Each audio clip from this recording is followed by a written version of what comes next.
Hey guys, we're going to talk about the hardness test today and how to complete the lab.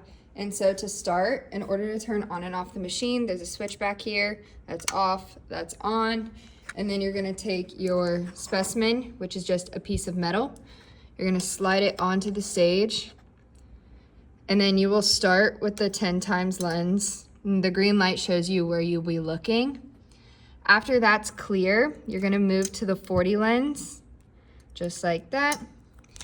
In order to move this stage up and down and to focus, you're gonna turn this.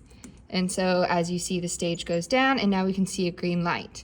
So we're gonna move the stage up, and then when you can see all the grains of the specimen through this lens, you will be ready to make your indent.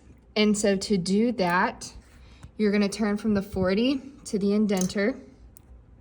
You will set your load with this knob, and we're at 1 kilogram. And then we're going to click this loading button, and then it's going to make an indent in this specimen, and it's doing so right now.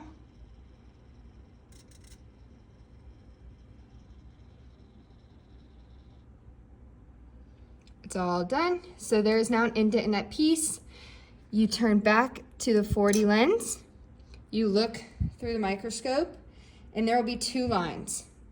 You are going to use those lines to measure the distance of the diamond-shaped indent that was created. When you turn this knob, both lines will move together. When you turn this knob, only the right line will move, and you are trying to align the 2 lines on the opposite corners of the indent, and then your measurements will be from this knob right here. After you take your horizontal measurements, you will then take your vertical by switching this way. And again, both lines will move with this knob. 1 line will move with this knob, and you will take the same measurements with that knob again. You will do that at least 5 times more depending on your TA, but that is how you do the micromet machine, and that is the first part of the lab. Oh, also, if you get a specimen that has too many indents on it and you need to clear it off a little bit, we have sandpaper for you to use to kind of grind them down to make a new surface. So that is that part of the lab. Next part is the durometer. Your group will pick any rubber-like material. You'll set it down on the table. Here's your durometer. It should be at 0. If it's not, wait for it to turn 0. And then you press it firmly against the material, and that is your hardness reading. You will do that at least 10 times. Or more, based off, again, who your TA is.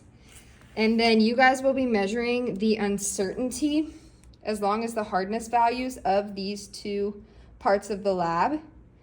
And also know that based on the measurements that you get, the hardness values, you will be identifying what material that you guys think that you measured today.